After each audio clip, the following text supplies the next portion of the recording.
time for the doubt, they counting me out, I'm getting it in, yeah. No time for no loss, I'm paying the cost, I'm in it to win, yeah. Refuse, mine, it can't be diffused. If you ain't thinking the same, then we playing by different rules. You can't see the vision, we living at different views. Until we complete the mission, keep getting up, never snooze. I walked a mile in my shoes, had the mind of a fool, chasing diamonds and jewels. Trust me, I was confused. Started minding my business and used my mind as a tool. Ended up finding my purpose and found the time to get to it. They told me I couldn't do it, they told me I couldn't make it. They sold it, could never break it. That's sadly mistaken. I need a piece of the pie, I want it so bad I can taste it. They told me, like told me, keep on running toes, they gon' take them. Refuse to lose, built to win. Apply myself, I felt it in. No time for that.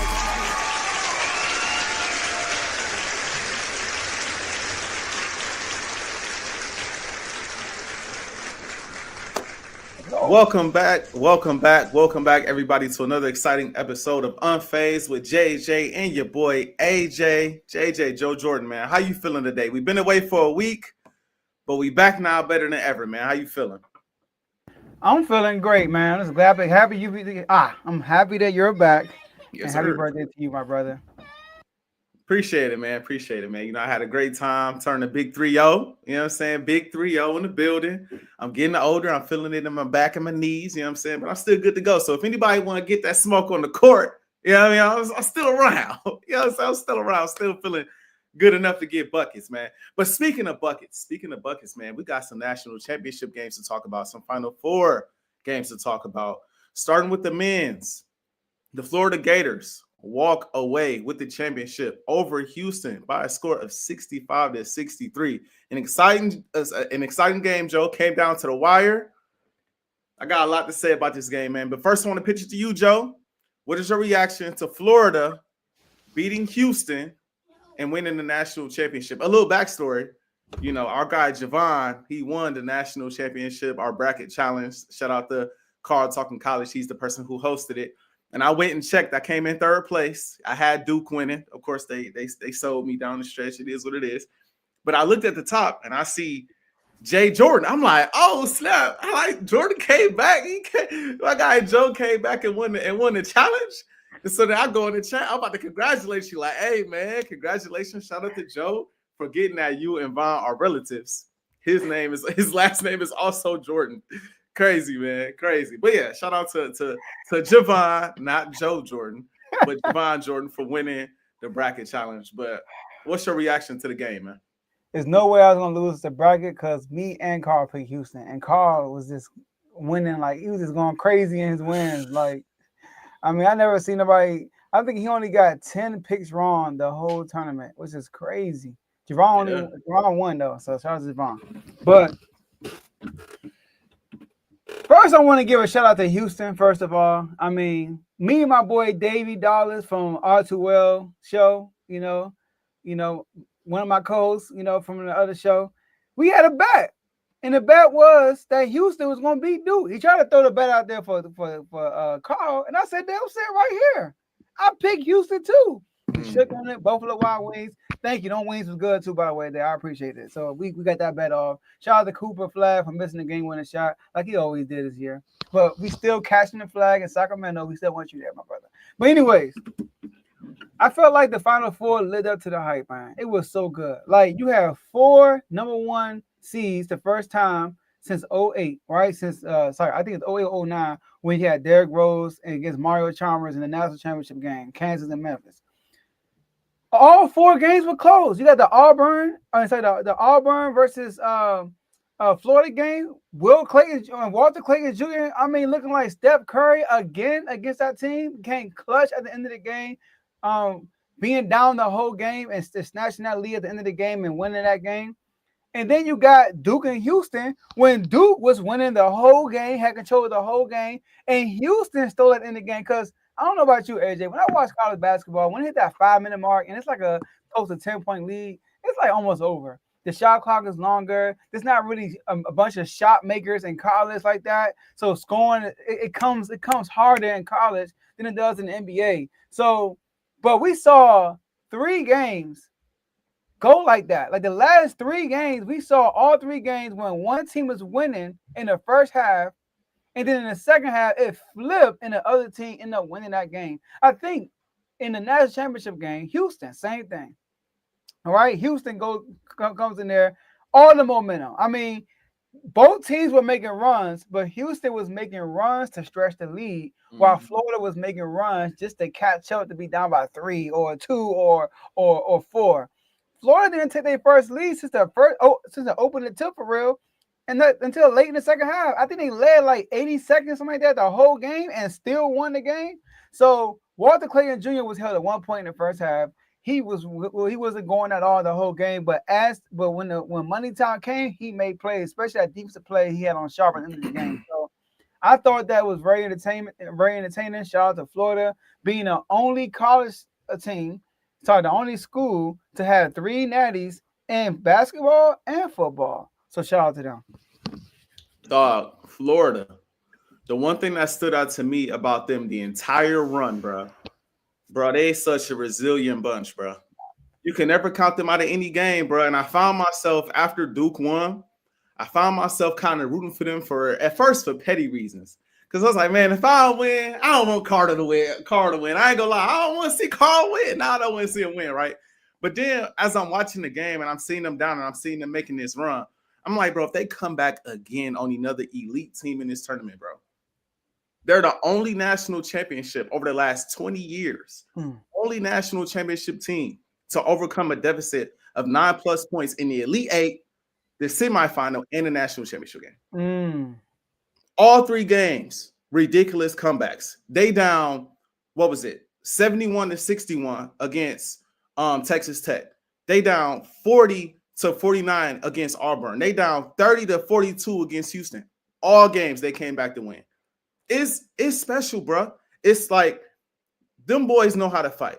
And like I said, they never out of a game. So shout out to them. I thought Houston played really well all game long.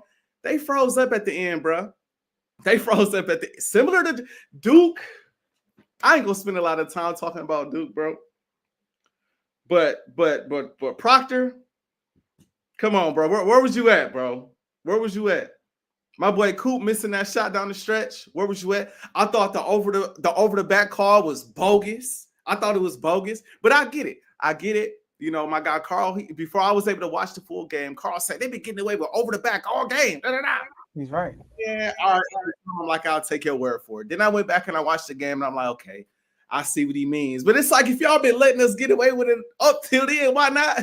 Why call it then? You ain't called it all game. Why call it now? And I don't think that was an over the back call anyway. I didn't think it was, but they sold that game, turning the ball over, inbounds pass, bad shot after bad shot. I mean, like I said, I'm not gonna spend a ton of time talking about Duke, but that's the team I picked, and I was salty. And I still feel like, even though shout out to Florida, great basketball team, very resilient, I didn't leave the tournament feeling like they were the best overall team. Mm-hmm. And heart of heart, I still feel like Duke was the best overall team, but they didn't execute when it mattered most. So that's why you got to give a shout out to a team like Florida, who, when it mattered most, like you said, down the whole game, down as many as 12 points, was not leading for 35 minutes of the game, bro.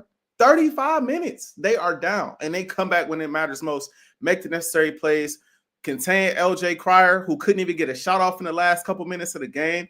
I got it in my notes here. I don't think they got a shot off in the last minute and 25 seconds in the game. They had 4 turnovers and no shot attempts in the last 1 minute and 25 seconds of the game. Talk about crazy defense, bro. Like, I thought the tournament lived up to the hype. I thought that Florida went out there and did their job. They did their thing. And, you know, credit to them. Like I said, I also think Houston played well enough to win. I thought their defense was stifling for a vast majority of the game. I thought Clayton Jr. was taking some horrible shots to start. Some of the shots was like, bro, what we doing?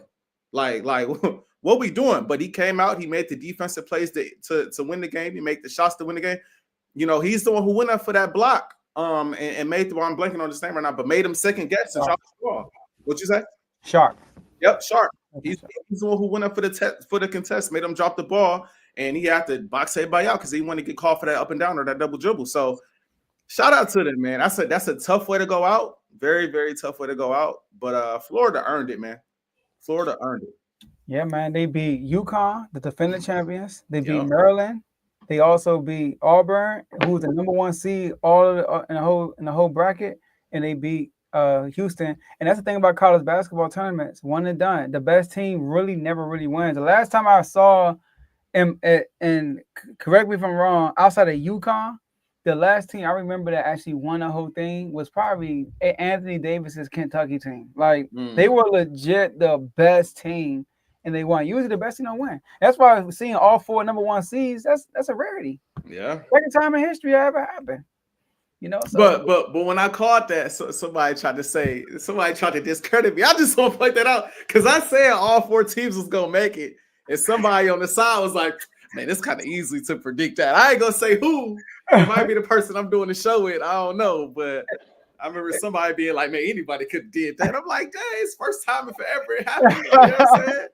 no, Bob made a point. He was like the top four seeds were like that this year. Like it's not a surprise. And then I heard an analyst say this though. He was like, "It's funny because you probably the college expert of your group, and then you got the guy who don't know nothing, don't know not one team name, who just pick all number one seeds and probably had a better bracket than you." I was like, man, yeah, I thought I had y'all people. Hey, I was in ninth place for most of the year, bro, or most of the tournament. I was in ninth place and got all the way to third, man. And I thought I had it, Joe. I ain't gonna lie. I was at the bar, you know, like I said, for my birthday. I was feeling good. I said, Duke finna win this. I'm good. I'm straight. We finna be in the national championship. I'm finna get crowned on my birthday. That was my thought process. I'm about to get crowned on my birthday or birthday weekend. Come on, bro. I mean, you can't ask for a better birthday weekend. And then my dogs went out there and folded like that, man. Almost ruined the night. Man. They should have won, man. They should have won. Up 9 with like 2 minutes, 11 seconds left, bro. Was it 64 to 55? They ain't scored a field goal the last like 10 minutes.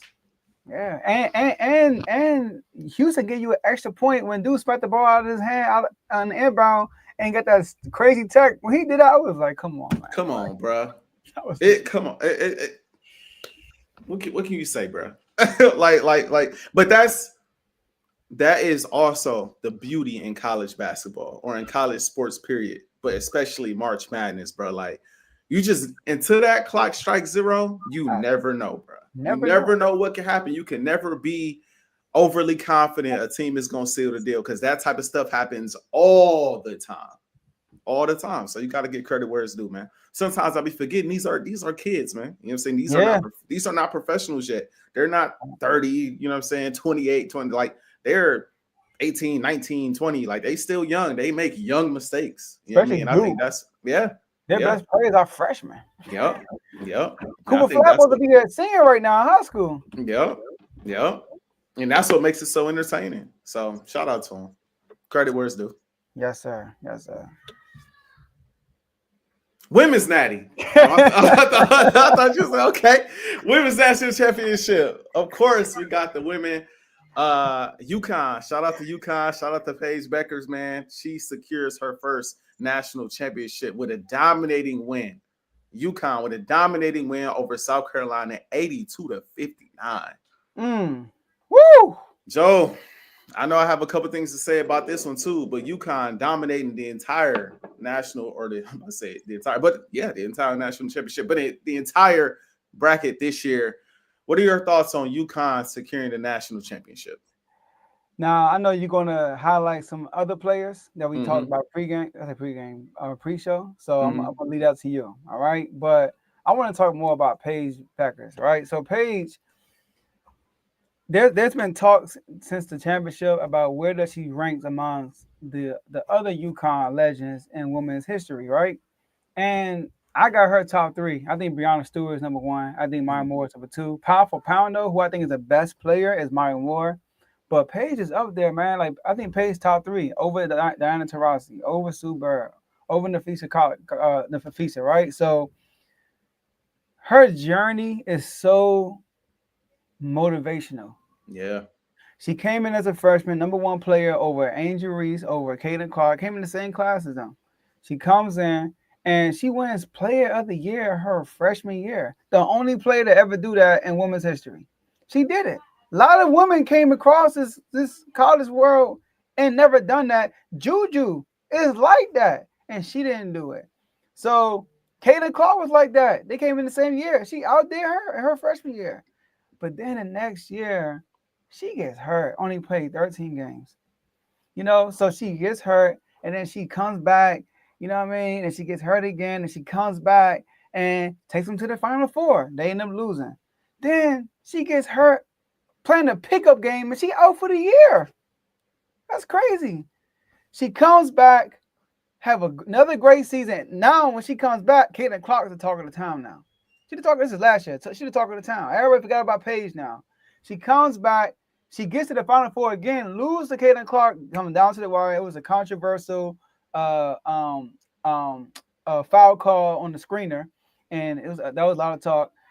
And then she come back this year and straight dominates. I mean, she dominated. We talking about a 30-point game in the tournament, 40-point game in the tournament, and she just capped off a terrific career. And to show you how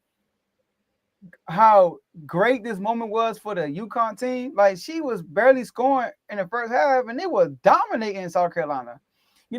So I gotta give a shout out to Gino too, the head coach, had them young ladies prepared. And why I want to talk about Paige because this is in an NIL era. Mm-hmm. See, those other UConn players, they were stacked. They played with some stacked teams. We're talking about all American high school players all coming to UConn together. They were stacked. This team wasn't. They're good. I don't want to undermine their team, but the talent is more spread out because of NIL. Same thing with men's basketball too. So that's why it's more impressive what she did versus. I don't say more. It's very impressive. National championship winner. This is her accolades. AP Player of the Year, Naismith College Player of the Year, 3-time first team All-American, 3-time Big East Player of the Year, Big East Freshman of the Year, 3-time Big East Tournament Player of the Year, right? And 3rd all-time scorer in NCAA tournament history.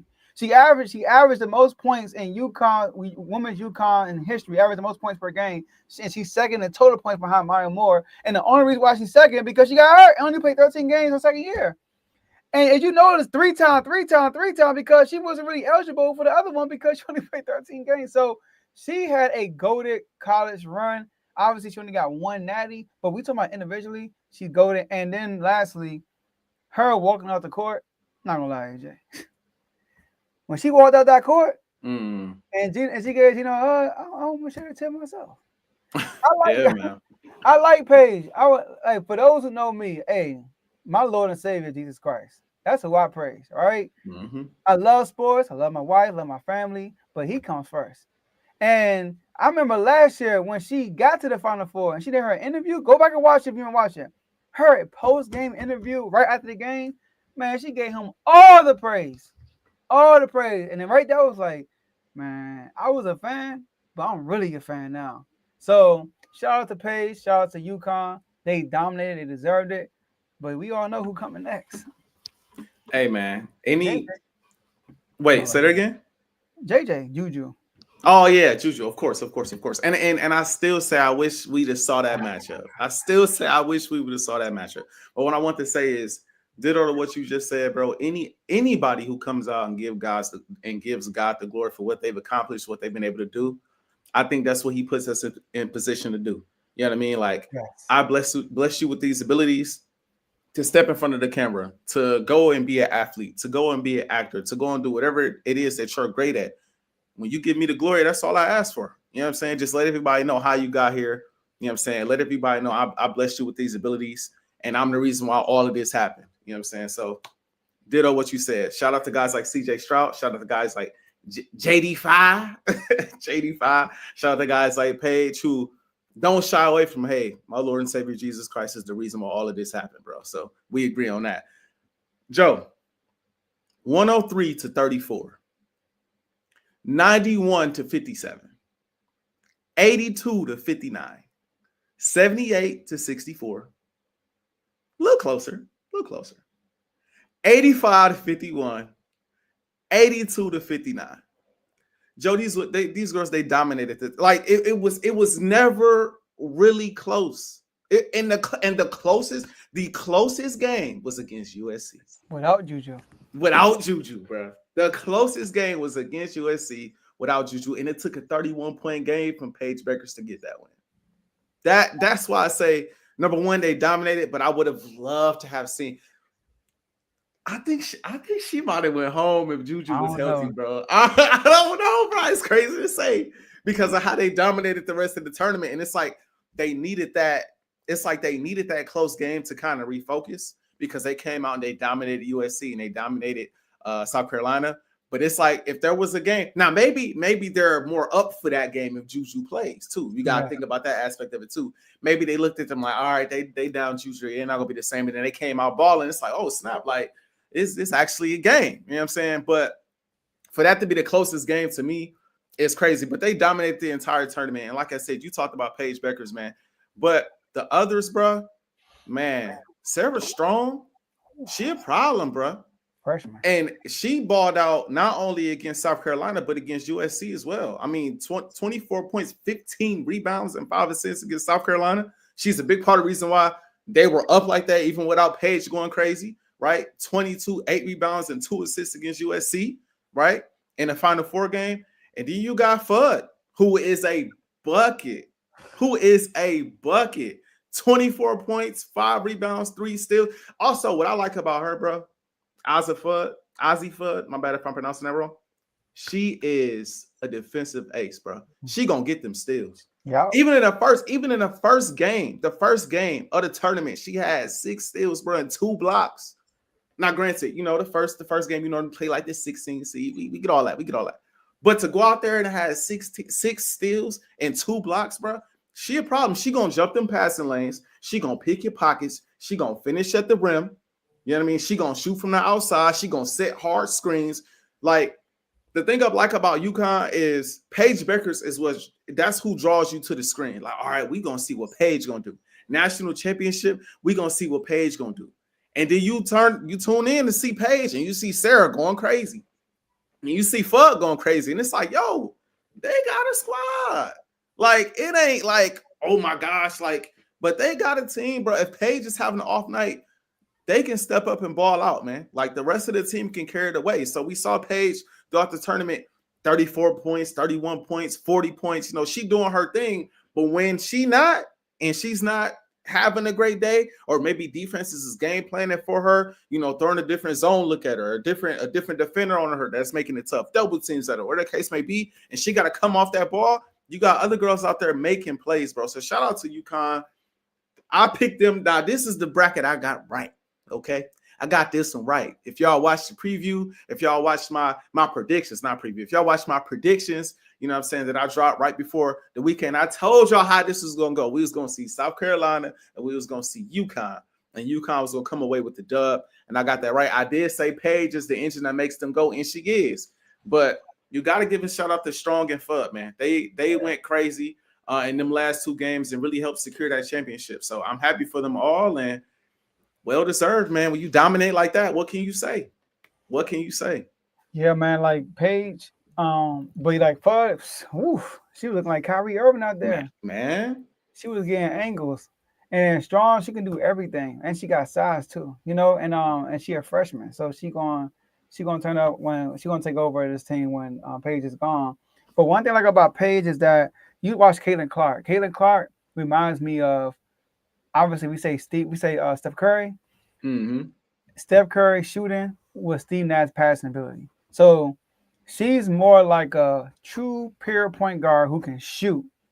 Paige is like a full package. Like she can do everything. Like and Caitlyn's not a great defender. Paige is a great defender. Paige can rebound. Paige can assist. Paige could play within the offense. Paige could play with the ball in her hand. Like she could play in a system. Like she can do. She just a complete player in my opinion.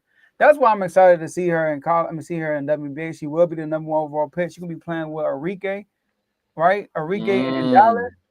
They got a number 1 overall pick. So and then she can play with her because, like I said, she can play all ball. Like she don't need the ball in her hands to be effective. So women's basketball, man, it's turned up. But like we said, Juju up next. Juju a problem. She here now that. For real. You know, ain't she no what? Next. I said, ain't no next. She actually here now. She is a player of the year. I mean, yeah, she a problem. Yeah. You know who else is a problem though? Uh-oh. Mike Malone was a problem. Hey, Mike Malone, he was an issue. Mike Malone was an issue, bro.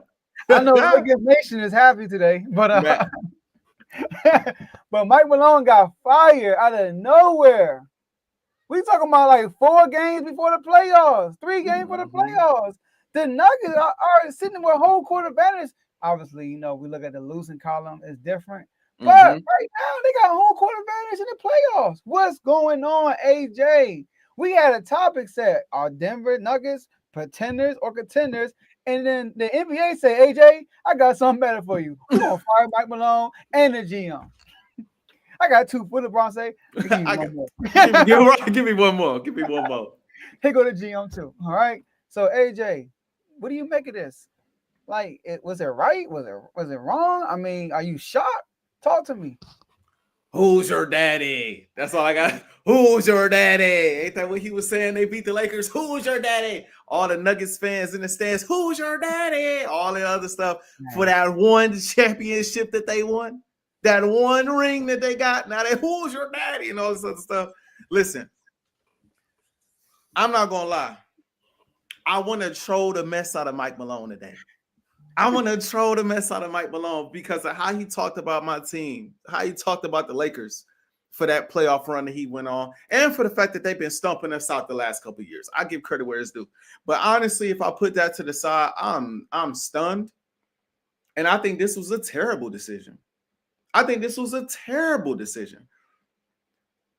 Mike Malone, one thing I can say about Mike Malone, yeah, he got his antics. Yeah, he do his trolling. Yeah, he gonna say what he gonna say. He gonna move how he gonna move, especially when it comes to the Lakers, right?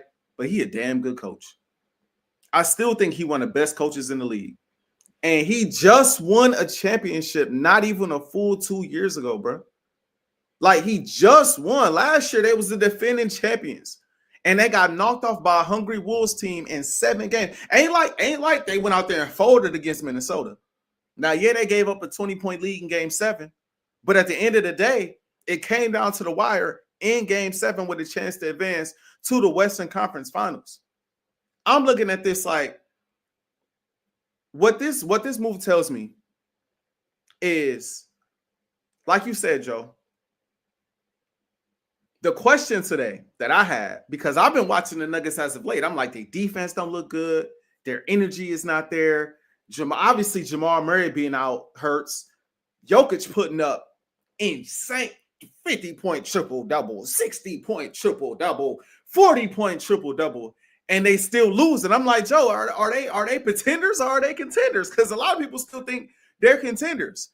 But what this move did for me is it answered the question for me. Because the Nuggets ownership told me, we think they pretenders. You don't make a move like this if you believe this team is good enough to win a championship. It's no way. You don't make this move unless you look at the team and you say, you know what? We ready to move in a different direction because this team ain't going to win right now. It's not going to happen. And I think a lot of us still, again, it was a question because they just won a championship. So a lot of us still thought maybe when they get Jamal back, they can still make a run. Maybe when they do it, you know, they get in the playoffs, they can flip that switch. They can flip to another, because we've seen Denver flip the switch before in the playoffs, right, and be a different team than they are in the regular season. Most notably, Jamal Murray, when he get in the playoffs, he is not the same player he is in the regular season. So some people are like, maybe they could flip that switch, right, and be that team in the playoffs, especially with the West being as tight as it is. I mean, you look at the West before they made this firing. I was going to come over here and say they was pretenders. But before they made this fire, at the same time, what I also was going to say is it benefits them the kind of conference that they're in because it's so up for grabs. OKC is OKC. We give them credit for that. We're going to talk about them in a hot second. But let's just take OKC out of it for a second. Who else couldn't they beat? Like, you could make an argument for every other team in the West they could potentially beat. You could. And so, again, this move shows me that ownership said, you know what, we don't see it. We have seen the Nuggets after they win the championship get a little worse year by year. It's not all about Jokic. It's not all about Jamal Murray. It's about them other guys. It's about guys like KCP. It's about guys like Bruce Brown. It's about guys like Jeff Green. And when you let all of those guys go and you just really left with, you know, Michael Porter Jr., Jamal Murray, and Jokic, and you expecting them to carry the weight, we saw last year it was tough. We saw this year it's been a little tough. And that's why I believe that's why the GM out the door. You know, from what I've seen, him and Mike Malone had a lot of disagreements. Mike Malone wanted to hold on to some players. He wanted to play some older guys. The GM wanted some young guys in there. And ownership said, you know what, it ain't working with neither one of y'all. I want both of y'all gone. So in that way, I feel like Mike Malone kind of got the bad end of the deal because I think he wanted to keep that championship core together, whereas the GM simply didn't. And it cost him on the back end. But on the flip side, karma is a bad word. Karma is a bad word, man. And I wish Mike Malone the best, but it's crazy how I flip on you. At one point, you at the top of the world, and you think y'all gonna repeat, y'all gonna be this and that and this. Next thing you know, you're getting bounced out of the playoffs in the second round by the Wolves. You handling it bad in the press conference afterwards. We ain't forget about that. Our season's over. What do you mean? Our season's over. Snapping on the reporters, storming out and all of that. And now you out of a job. And what makes it worse, Joe, what makes it worse is this. This is not at the beginning of the season. This is not at the end of the season. What makes this move even worse is, like you said, they're in the 4th seed, but it broken down a certain way. Technically, they the 7th seed because the Wolves have tiebreakers over like everybody besides the Lakers. And so technically they're like, if it ended like right now, technically they would somehow, some way be the 7th seed. But bro, the playoffs is next week. To fire the man, this is I can't get with it. To fire the man right before the playoffs and not even give him a chance. I know y'all might not believe they could get it done. And I know I might believe they pretenders for sure. But to fire the man right before the playoffs, bro, the winningest coach in Denver Nuggets history, the one who delivered a championship, the one that he gets your best players to play well. He might be a little rough around the edges with how he talks to the media and how he talks to his players. But to get rid of a guy that established in your organization a week before the playoffs just shows like they got no faith that this team is going to make any noise in the playoffs. And I think it's one thing as analysts to say that, Joe. It's another thing for the ownership to be like, no, we agree. We want a new coach and we want a new GM. I think it's crazy. I think it's a bad move. I think if you make this move, you make it in the offseason. But this was and my bad. I'll say this, Joe. Last thing I'll say is this. On my way to work this morning, we talk about our topics. A lot of times I use my drive to work to think of stuff like what's on my mind. What do I want to talk about today? What's fresh? What's hot? And when I thought about the Nuggets topic, I thought to myself, because we just saw Taylor Jenkins get let go for Memphis. I'm like, man, it would be crazy if Denver decided to move on from Mike Malone. But that thought was in and out quick because I'm like, he just won a championship. They go into the playoffs. Like I'm sure Jokic and Murray they back him. So that thought didn't last long. So when you sent that text, I was like, crazy. Wow. But hey, who's your daddy? Who's your daddy? That's all I want to know today. That's all I want to know. And it's funny because when we fired Mike Brown, he had a lot to say, which was true. And then they fired him, even worse. Mm-hmm. But I agree with what you said about the timing of the firing. Like, give him a chance to finish the season. I don't get these end of the season firings. Like, What's the point? Finish the season and make and it affects the team. Unless the whole team was down for it, we need him gone. Outside of that, let him finish the season out and then all season start over. But AJ, I understand the firing. I actually do understand it. Mike Malone, great guy. Jamal Murray gets hurt. He put Jamal Murray on his shoulders. Basically said, yo, I got you. I'm going to be here with you. You're going to be one of our key guys. Jamal Murray, he believed in Jamal Murray. Jamal Murray became who he was, won an NBA championship. I get all that. Jokic, he loves his horses, right? My man, Mike Malone flew all the way to Serbia and watched his horses win a race. He loves the team. He's a good dude. He cares. But that's only half the game, AJ. The other half is the X's and O's. AJ, when you watch the Nuggets and Jokic is not in the game, how good they look? Terrible. They are a one-man show. They are Jokic or bust. If Jokic is not playing well, they lose. Y'all beat them because Jokic didn't play well. They lost. So, listen to this. Jokic has a plus minus of 540. I'm gonna give you the top 10 plus minus in the NBA. SGA, Evan Mobley, tied with Jokic at number 2. Lou Dort, Derek White, Spider, Jason Tatum, Isaiah Joe, Jared Allen, Darius Garland. You see something similar to everybody on this list? They all at the top, but the Nuggets. Their teams are. The Cleveland Cavaliers, the Boston Celtics, and OKC Thunder. And you got Jokic sitting right there in second. But Denver is always back, like you said, really the 7th seed. Why is that? Because outside of Jokic, if he's not on the floor, they're garbage. Jokic in April, 45 points a game, 12.3 rebounds, 10.7 assists, two steals a game, while shooting 62% from the field, 45% from 3, and he got 0 wins. How is that even possible? How can I average 45 points a game, triple-double, and I don't have a win? It's because outside of you, nothing's going on. So I understand that. But a part of the problem is the GM. I think the reason why they got rid of Mike Malone, because when a new GM comes in, he normally gets his guys. But like you said, do that in the offseason. But the GM is horrible. I mean, you had Bruce Brown, and what you do? You let him walk. Did you sign anybody else? No, you didn't. You had KCP, a sharpshooter, 3-and-D guy, a perfect person next to Jokic. And you got a guy named like Jokic who wants to pass the ball, but will also score and rebound. You put shooters around him. Like, what are you doing? What you do with KCP? You let him walk. Did you replace him? No. Oh, yes, you did. You got Westbrook. Don't get me wrong. Westbrook's playing well, but he's not a sharpshooter. He's not. You got to put guys around him that fits his game. Like Luka, when you put some shooters around and rebounds around Luka, he got to the finals. I mean, that's how it works. When Luka got to the Western Conference Finals, he had guys like Tim Hardaway Jr., like them guys couldn't miss. So you got to put shooters around your LeBron James. LeBron James is at his best when he has shooters. Look at Miami Heat. You had D-Wade and LeBron, 2 guys who want to slide. You put shooters all around them, it's curtains.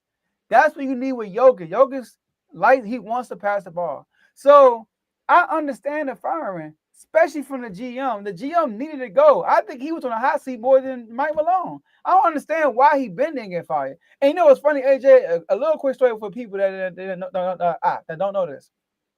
When I text you about the news, my second text to you was what? A screenshot of me putting Mike Malone on a hot seat. I was literally saying I was going to make a not your average top 5 people, not players, people who has pressure this season to do something. And Mike Malone was on that list. Who else on that list? OKC Thunder Coach. We're going to get to that in a second. But he was on that hot seat because they're like without Jokic, like he literally carried everything. And lastly, Jamal Murray, he might be gone next year. He's too injury prone. He's unreliable now. And we talking about playoff Murray. I mean, I know he had 2 game winners on AD last year, but was he really good last year in the playoffs? No. He had some moments against the Wolves. Moments. But overall, he got strapped by Anthony Edwards. Anthony Edwards put that boy in a car seat, and he thought he was a Kyrie Irving, but it was a different story. But my point is, Jamal Murray wasn't the same last year in the playoffs. Everybody's excited about those 2 game winners on AD, but you go back and watch that series, Jamal Murray wasn't great. So I do think that the GM move was good, but firing Mike Malone right now, it's like, come on, man. Like, finish the season off. I know Dave put a report and said that Jokic, he didn't like the defensive stuff that Mike Malone was doing. Like, they were bumping his too, which is crazy to hear, but I'm okay with the firing, not with the timing of it. See, this is the thing. Everything that you said, more so is on the GM than it's on Mike Malone, except for the last thing you said. Now, that's another thing I was gonna get to before I passed it to you. If there's issues between him and Jokic and him and Jamal Murray, we have a different conversations. Because one of the first things that came to mind is like this type of firing. It had to be something going on behind the scenes with the players. Because from what you hear, he is very animated in the locker room. He be going in on he be going off. He NBA coach. He be letting them. He be brutally honest and telling them that they, full of stuff. And you know what I mean. Like after the last game, he let them have it. And we don't know how that went over with them. And he said it ain't my job to make sure it go over with them well. It's my job to be brutally honest with them. But at the same time, Joe, like I said before, coming into this season, as somebody who, as a Laker fan, has watched the Denver Nuggets run through my Lakers for like 3 straight years now, I know how their team is, but their team starts and ends with Jokic. It's always been like that. But it's also about the supporting cast. So like I said before, when the GM decided to let Bruce Brown go and to let Jeff Green go and to let KCP go and then bring in Westbrook at the bruh, before the season started, I was in the chat. I said, Denver not doing nothing this year. They not doing, because they're going to be too heavily reliant on Jokic and too heavily reliant on Jamal Murray. And when you need Russ, he ain't going to be there. Russ is most effective when it's just him out there. I've been saying it for years, bro. Russ will go out there and get you 30, 11, and 11 if it's just him and nobody else. But the moment he got to fit in with someone else, it worked for a little bit. But then after a while, we see the turnovers. After a while, we see the bad shots. After a while, we see the chemistry. Then he out in interviews sound like he's just speaking for. I wish I had that clip. But his most recent interview sound like he's just speaking for himself. Hey, Russ, you think the sense of urgency is gonna be up with the team? I don't know. I know my sense of urgency is up. I can't speak for everybody in the locker room. Yeah, like stuff like that. It's like, but I already knew going into this season, they in a bit of trouble. They just got bounced last year and they didn't improve this offseason.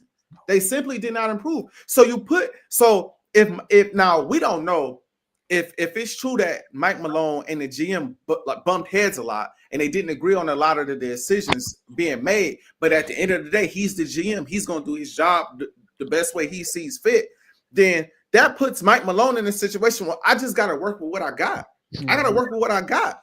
All I have, for real, is Michael Porter Jr. when he wants to show up. Aaron Gordon, when he wanted his shots from the outside, sit in that dunker spot and get layups and dunks at the rim. Jokic, and Jamal Murray. Outside of that, that's all I got. So if Jamal Murray, right now, he's not playing. If Jamal Murray not there and you putting more onus on Russell Westbrook now and Jokic, bruh, they lucky to be where they at. They lucky to be in the 4th seed right now. Technically, they lucky. That's why I said I don't think it was right to get rid of Mike Malone, not only now, but in general, because it might not be perfect, but they ain't built to win no championship right now. Ain't no head coach you can insert in this situation and say, now they gonna go win a championship. It's not a coach in the league. Now, maybe he appeals to the players better. Maybe the players play a little bit harder, but they not winning. If the goal is to win the championship, this roster as presently constructed not winning no championship. But if you kept them pieces, they might be the 2 or 1 seed again. Even if you kept KCP, somebody who can hit shots, him and Michael Porter Jr. on the outside, man, just that one extra shooter, bro. Snipers, bro, was killer. Even if you kept him, maybe you got a better shot. But now, man, you too reliant on your guys, and then when one of them go down with injury, now you really stuck. Like you said, Jamal Murray, man, very, very injury prone. That's why I kind of feel for Mike Malone, bro, because like it's hard for me to put a ton of blame on Mike Malone when you ain't even got your second best guy and you relying on somebody who just you don't know what you're gonna get from Russ game in and game out, bro. You don't. That game against the Timberwolves, he single-handedly blew the game. And what I will say, and what I will say for the people who watch what I do with Four Wolves Takes, one thing I pointed out on Four Wolves Takes is, you see the difference between coaching. Because Coach Finch, at the end of those games, he was having troubles drawing up plays coming out of timeouts, bro. He was not able to get Anthony Edwards, Julius Randle, and those guys clean looks. Denver's defense was all over the place, stopping everything that they tried to do, which wasn't a lot, but stopping everything that they tried to do. And everything that the Nuggets wanted, from every switch to every shot that they wanted to get off in that game, just talking about that game, in that double overtime game, they got. And I was on Four Wolves Takes like, look, man, Coach Finch, he's got to improve coming out of timeouts, because you go up against elite coaches like Mike Malone, who know how to draw it up, who gonna know what you're doing offensively, who gonna know what you're doing defensively. They gonna exploit your mismatches, and they gonna get buckets. I feel like Mike Malone did the best he could with what he was given. That's how I honestly feel, bro. I feel like he did the best he could with what he was given. And I don't like Mike Malone, But that's just me being honest. For real. Yeah. That's just me being honest, bro. I don't know what you losing those key pieces. I don't know what people expected from him this year. It was gonna be Jokic, Jamal Murray, or bust, and you just hope Russell Westbrook. If Jamal Murray get hurt, Russell Westbrook can come in and get you a couple wins. You hopeful, but we see how that's going. Yeah, I watched Forward Take too, and you had an issue with Anthony Edwards in the game too. His shot selection and all that. Well, his shot making ability also at the end of the game. But you know, like I look at last year in the playoffs, that team was good enough to beat Minnesota. But I remember watching that series without Jokic on the floor, they were horrible. And Jokic was only a plus 12, plus my I don't know the team, but he was plus 12. I can only imagine what the team is. This year, they are minus 200 plus without Jokic on the floor. That's not good. That's crazy. That's crazy. Not good. Like, that's what I'm saying. Like, Jokic was like, he's top 2 in the league right now. And go ahead. My bad. I was gonna say, see, but the difference in that series against the Nuggets or against the Wolves, bro, the margin of error was already slim, bro. Bruce Brown came out and said, even though we beat them guys in 5 games the year before, they was our toughest challenge. Like, and then he was one of the initiators, like one of those like low key initiators, get everybody in their spots, make the right pass. He ain't gonna go out there and get you 10 assists a game, but he was one of those like dirty work guys that, you know, when Jokic wasn't in the game, I ain't gonna say he offensively carried by any stretch, but he was the guy that kind of helped facilitate. I just think you lost over time. You lost too many key role players. I do agree. I think they were good enough to beat the Wolves, but I just think that margin was slim, bro. It was a coin flip. It was a coin flip. They beat y'all from 5 games, but it was a close 5 games. Y'all beat them by a total of 11 points. Come on, bro. I mean? Don't even get me started. Don't even get me started. Oh, my goodness. I mean, so like that's my thing. Like, okay, Mike Malone, like, okay, I get what you're saying. The GM put him in. He dealt him a bad hand, basically. And he had to try to make something out of nothing, right? So I get that part of it because I'm all for it. The GM did a terrible job surrounding Jokic with talent, but it also seemed like he lost the locker room, especially his post game comment, like he said last game, saying that people don't watch film. That's crazy. When he said that, I was like, dang. Yeah, he was going in. He said people don't watch tape on themselves. Like, I mean. Come on, like the basketball league I'm in, we record all the games. I watch every game after game. Win, lose, or draw. So I know if you're an NBA player and it's about to be playoff time and you want to get better. I mean, they play these 2 games together. That's different. But you get what I'm saying, though. So when he said that, I was like, whoa. And it's funny because when Mike Brown got fired, he criticized Fox in his last press conference. Then he got fired. So just don't criticize your players, I guess. That's crazy, but it's like sometimes it's on these players, man. I mean, my goodness. And if anybody had the cachet to do it, it's the guy who just won the championship 2 years ago. You know what I mean? But it's the greatest. And then, you know, they had guys like George Karl, all them good coaches who never won. Man. That was their first championship. So that is crazy. But what I thought disrespectful. Was disrespectful was the score when I saw the Lakers and OKC play the other day.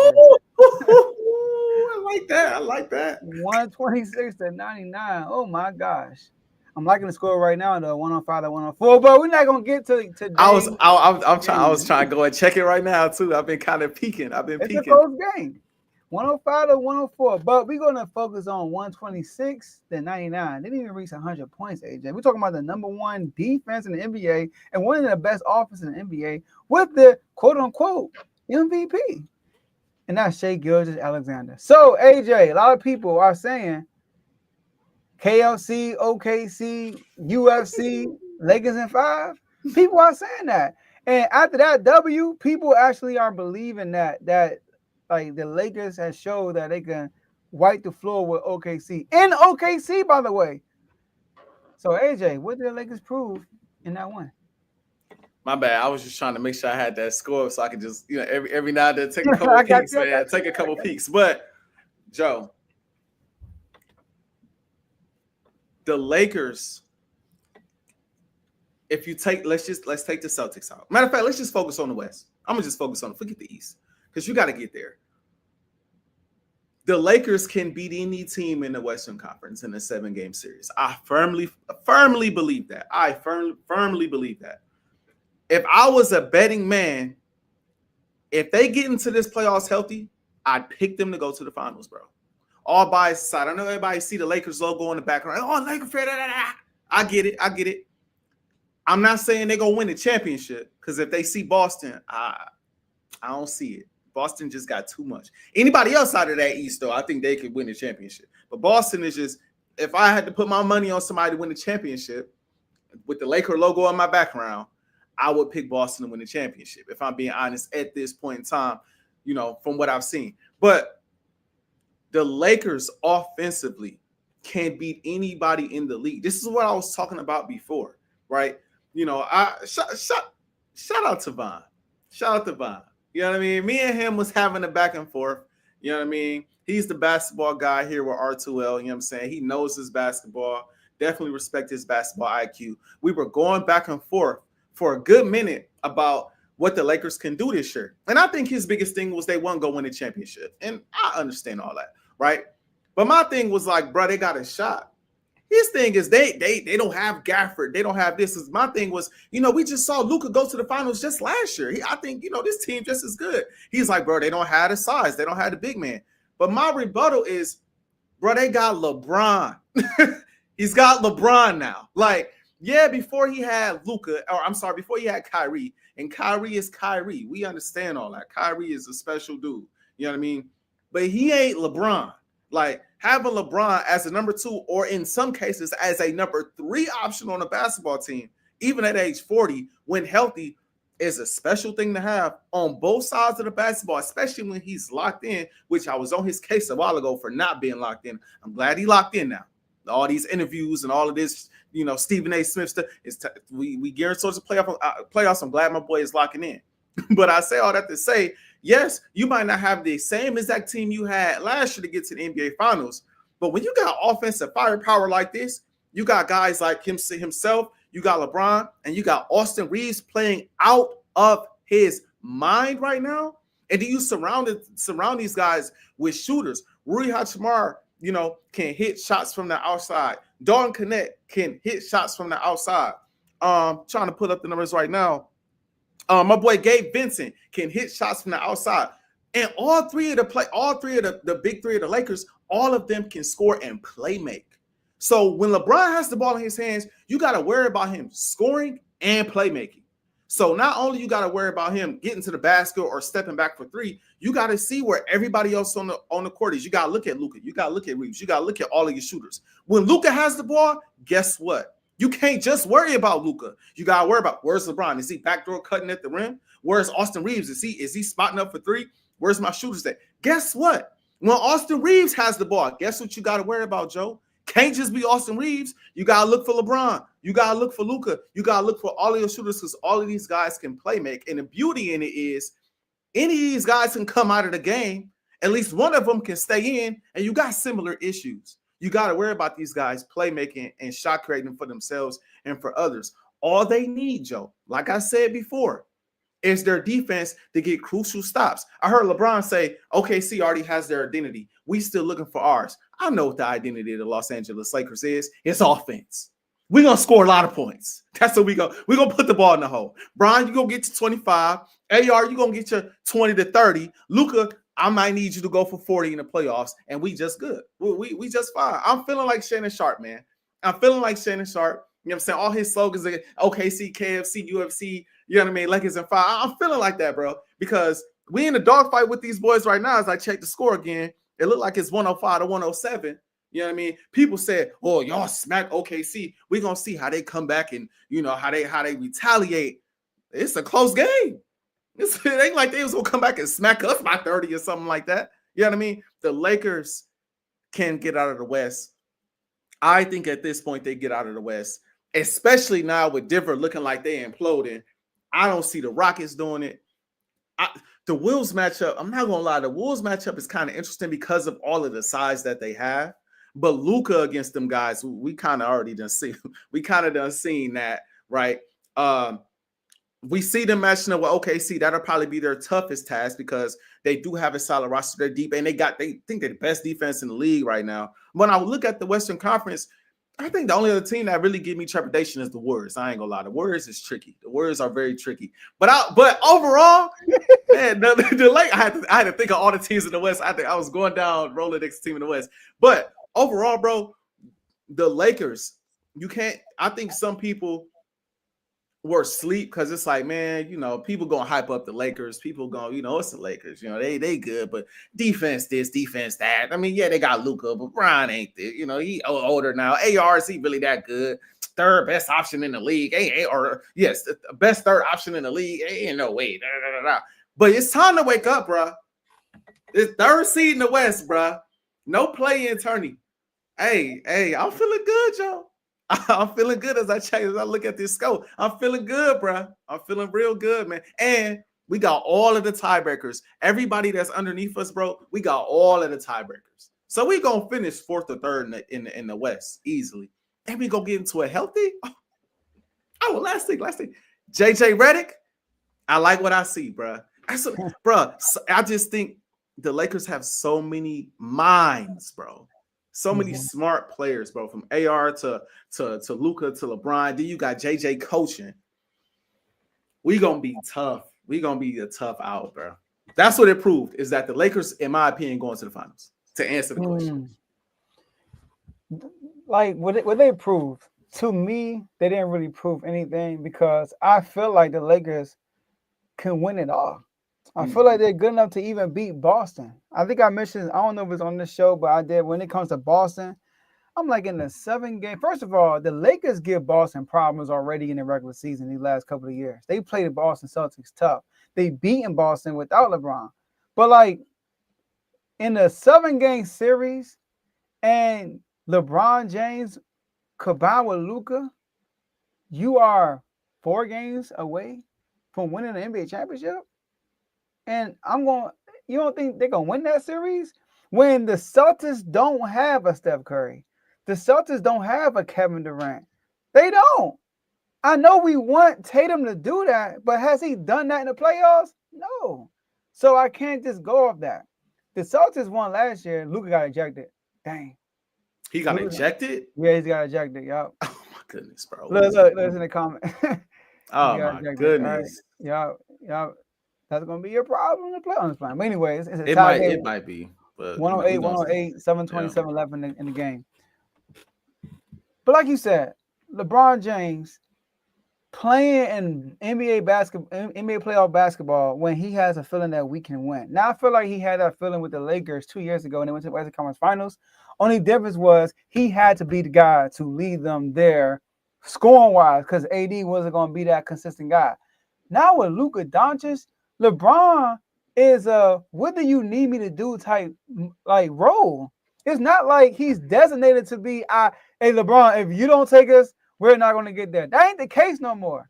You got Luka, but if Luka's having an off game, LeBron, you get yours off because you got the number 1 defender on Luka. Mm-hmm. So and then you got Austin Reeves also a scorer, right? But LeBron's in that mode where what do you need me to do? Do I got to guard? Do I got to guard their center? Do I got to guard their shooting guard? Do I got to cut back door? Do I got to bring the ball up? Do I got to play all ball? What do you need me to do? And the energy he's going to play with this playoff run is going to be like no other like we've seen in a while. So I do believe the Lakers can get far in the playoffs. I told you, the Lakers one of my favorite teams to watch. They just are. I know you see the Kings in the logo back. I get it, all Kings fans. You hate the Lakers. I get it. But Kobe was my guy too. So I mean, I just like greatness. All right. I like to see greatness to be great. But am I picking the Lakers? No. And I know we're talking about the Lakers being OKC, but let me tell you what the Lakers being OKC did for OKC. It could actually be good for them because OKC is on this high horse right now. Like, yes, people are doubting them, right? But they were on like a 12-game win. They was on a 12, 13-game win streak for like the 4th time this year, something crazy like that. They lost to Houston, who's the number 2 seed in the West. Then they lose to the Lakers, number 3 seed in the West. But it's funny when they lose to Houston, ain't nobody talk about it. Houston gonna beat them in the playoff. Ain't nobody say that. Ain't nobody say that. And Houston was giving them the business too, by the way. But when the Lakers did it, now it's a whole different story. But I understand because you got Luka and LeBron over there. But I think that loss, it kind of keeps them on that underdog situation. Like if they would have beat the Lakers, they would have went into this play. And if they would have wiped the Lakers or swept them these next 2 games, they would have went into these playoffs the definitive favorites to win everything, to win the West. Like people would say it will be a disgrace if they lose to the Lakers. But now that the Lakers have wiped them with the floor, now it's more so you're gonna have a lot of guys on the Lakers side than OKC. So the pressure is off of OKC, which is a young team. So I'm still rolling with OKC. But like I said earlier in the Mike Malone segment, their head coach, oh yeah, he's gonna be on the hot seat because the issue with OKC, and there are 2 teams they built with KD and them, and now with SGA and them. It's the head coach. The head coach was the issue, in my opinion. And Westbrook, for real, Westbrook was crazy. Like, there's no way he should have took more shots than KD. But that's a head coach. I mean, what you doing? Put the ball in your best player hands. The head coach also came out and said Westbrook is the best point guard in NBA history when he said that when he coached the Wizards. Crazy. So, like Magic didn't exist and Steph Curry not in the same league. Anyways, but my whole thing is the head coach is a problem because if they have a very talented, I know they're young, they have a very talented team. In the regular season, you can get away with a lot of wins. But in the playoffs, it comes down to coaching because you got to make adjustments from game to game. You got to make adjustments. So that's who I think is on the hot seat is a head coach. But I think that the loss was good for OKC. And the loss is good for the Lakers. And it don't change my mind about nothing. It told me what I already knew. The Lakers got a high ceiling. But OKC also got a high ceiling. You know? I mean, listen, LeBron, Crouton. I mean, you name whatever you want to say. OKC in 6. Hey, listen. OKC gonna have to show me something. Cause versus the best teams in the West, from Denver to Houston to Golden State, Minnesota, and LA, they 9-12. Okay. So they got to show they struggling against the best teams in the West. Now they winning a lot of games to give them credit where it's due, but we got to see how they match up against these teams in the postseason when teams got a full series. Okay, now we get to really lock in on what SGA does best. Now we get to really lock in and see what we can do with Chet. Now we get to really lock in and see how we can exploit them defensively. I still think that, don't get me wrong, they're the number 1 seed for a reason. That home court advantage is a real thing. I know the Lakers didn't make it look like it was anything last game, but their home court advantage is a real thing. And so they are going to be a problem. And I don't see them falling anywhere short of the conference finals. But I look at teams like Golden State or the Lakers, them 2 teams with big time playoff experience, going up against that young team. And I'm like, yo, I could not fan them aside. If the Lakers or Golden State get to the conference finals, meaning whatever issues that they had defensively, offensively, they fixed it to the point where they're good enough to get to that point in the playoffs, it's going to be hard for me to pick OKC. Even with home court advantage, like you said, yeah, you 4 wins away from winning the finals. But at that point, you're Steph Curry and LeBron, you 4 games away from getting back to the finals. Facts, though. And OKC standing in your way. One of those guys can match SGA offensively, and then you got a problem. So we gonna see. I like them. I think this makes for great ball because at the end of the day, I think this Western Conference, you don't really know what's gonna happen for real. I think there are some sleeper teams in there that may surprise us. But all in all, I'm looking at 3 teams, bro. The Lakers, especially now with what's going on with Denver. The Lakers, OKC, and Golden State. I think one of them teams come out of the West. I expect OKC to meet one of those teams in the conference finals, and I'm going with the Lakers. The Lakers got to be healthy.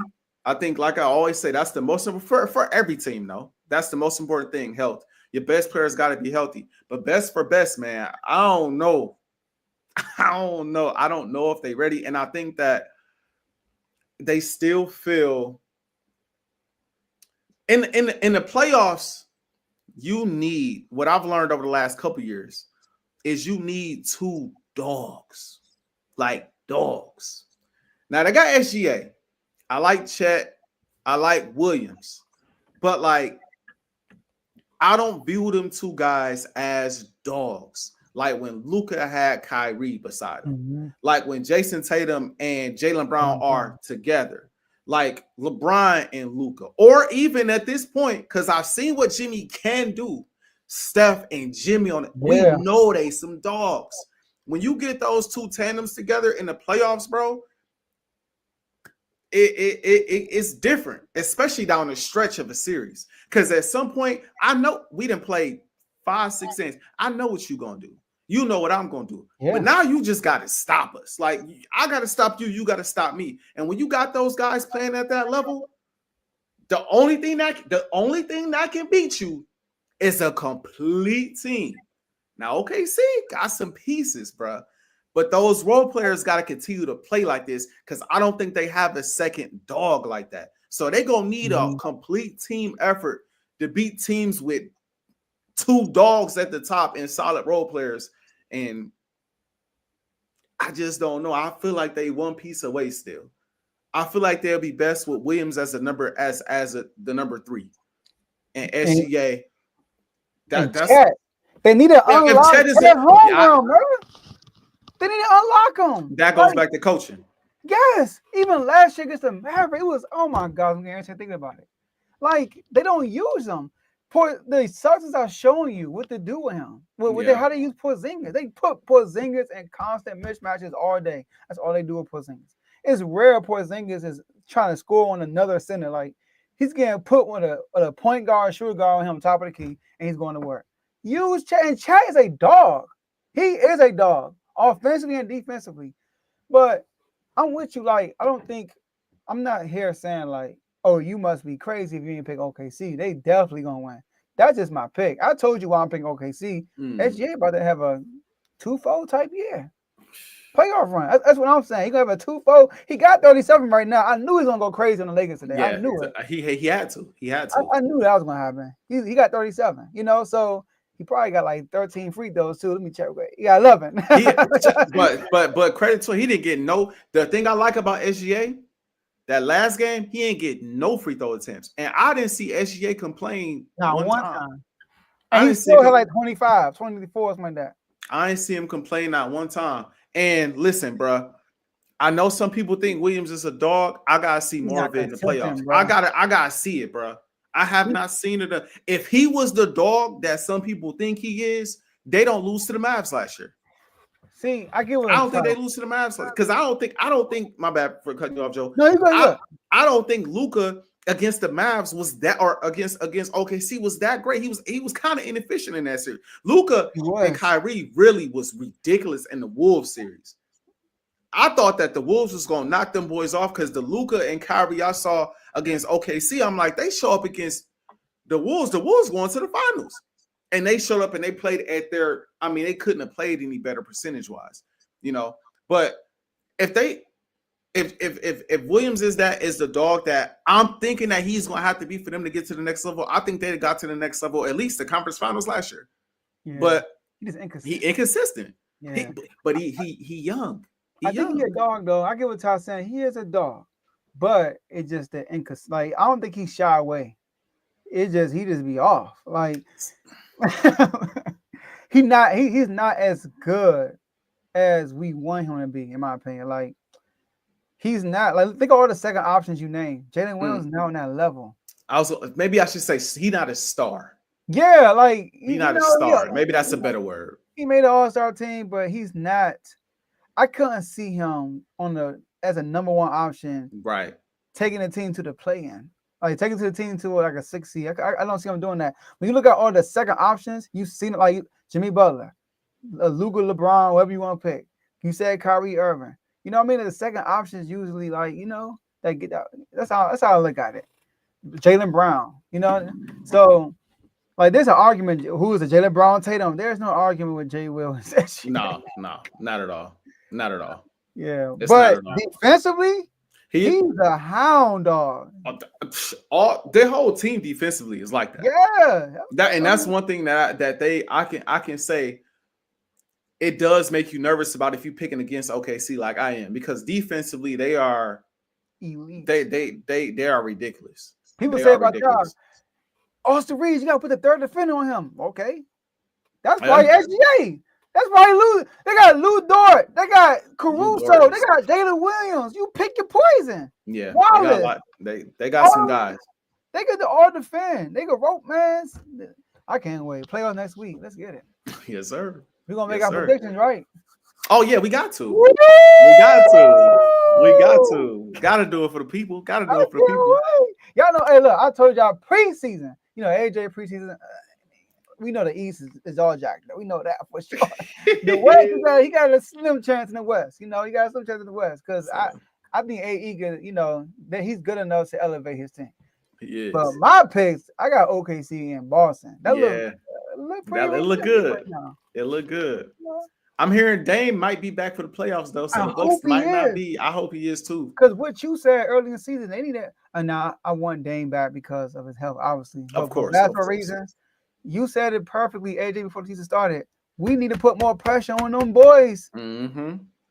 Giannis and Dame, especially like Giannis. I mean, I told you outside that one championship run that like Mike Malone, right? What has he done for real?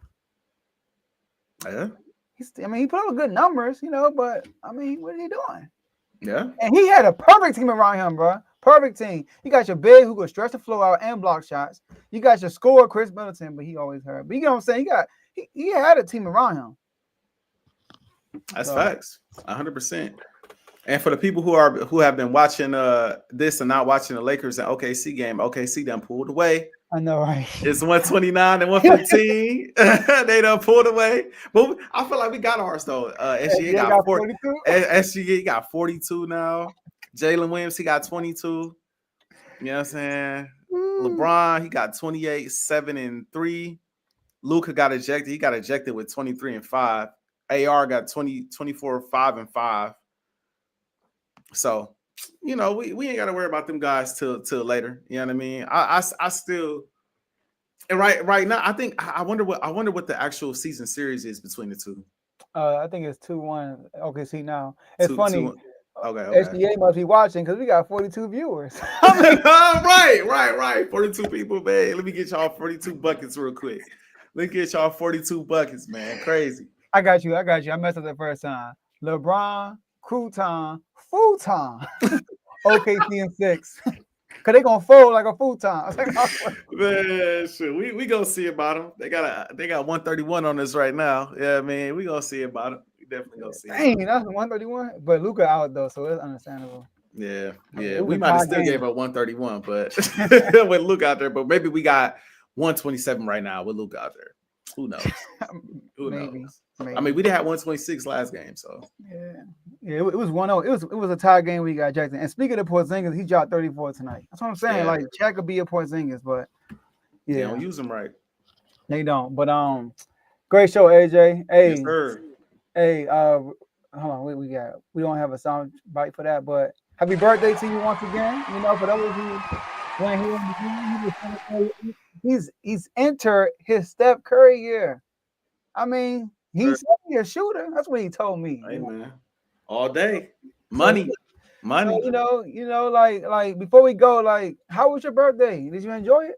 It was cool, man. Like I say, it was cool. Went out, we watched the national championship game or the Final Four games, you know, had some drinks, spent some time with some friends, got all dressed up. You know, lately for my birthdays, I've been trying to, you know, before I would just, you know, throw on some nice outfits, but they wasn't like dressed up, collared suit. As I get older, man, on my birthday, I like to really put on a collared shirt, suit, dress pants. You know what I'm saying? I don't do it often, but for my birthdays, I like to, you know what I'm saying, get fly, get dressed up. You know what I mean? Bought some new hats. You know, I got my haircut now, so, you know, bought some new baseball hats for myself. I got my chip.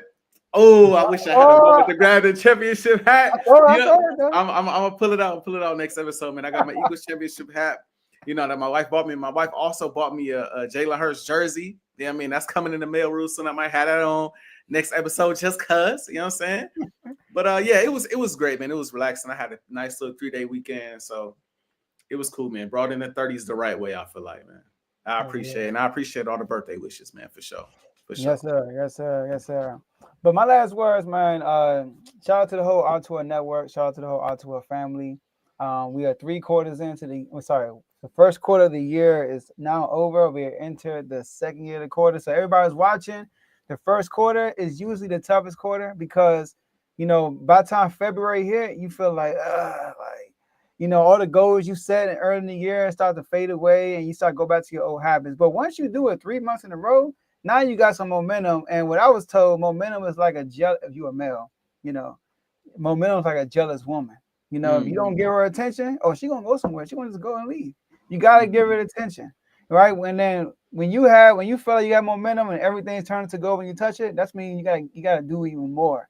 Because once you slow down, momentum is like this, and then when you slow down, it just drops to the ground. Just watch the Duke Houston game. I mean, but anyways, shout out to my Sacramento Kings.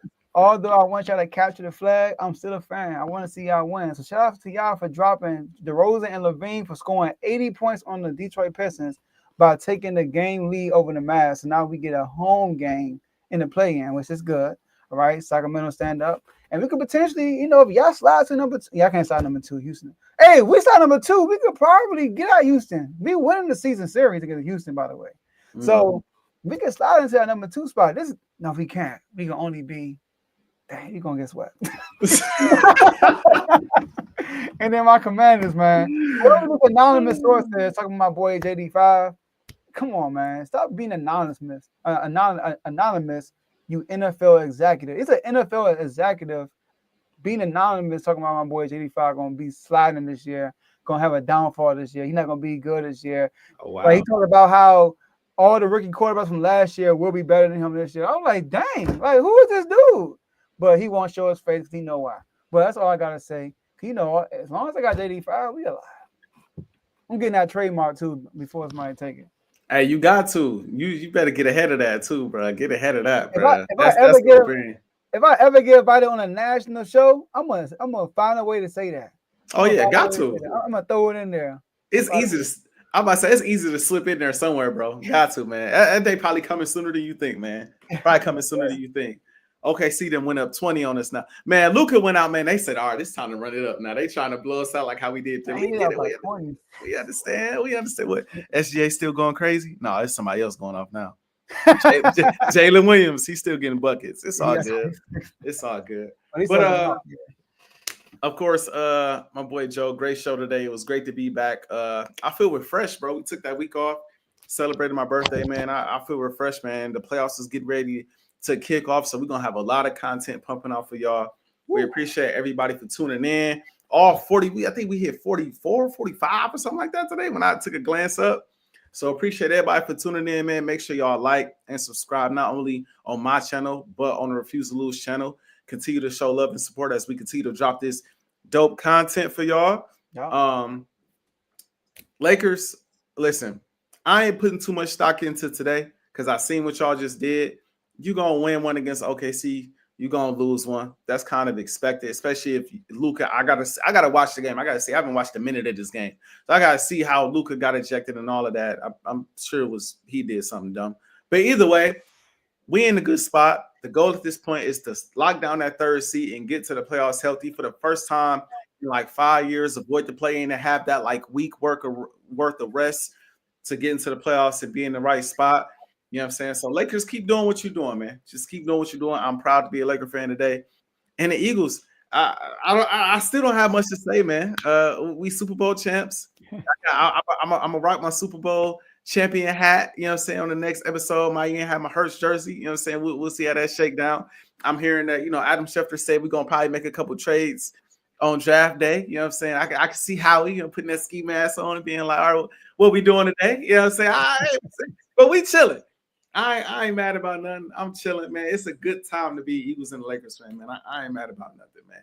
You looking good. My teams, man, they keep me unfazed, man. They help me remain unfazed, Joe. Unfazed. Let's go.